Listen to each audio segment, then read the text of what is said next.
In this video, we will plot 3D data in Python. To get the code for this use case, go to kandi.openweaver.com.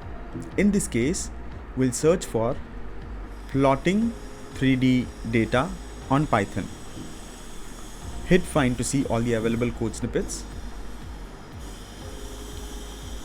Now this use case requires matplot library to function. So before proceeding, make sure that you have this library. If not, get it from Kandi. The dependent library is available right above the code. You can copy the install script in one click. Now let's get back to our code.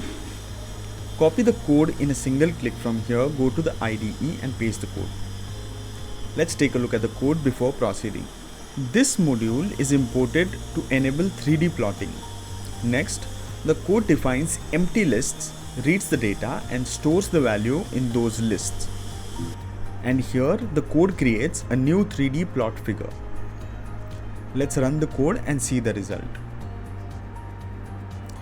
And you have plotted 3D data on Python successfully.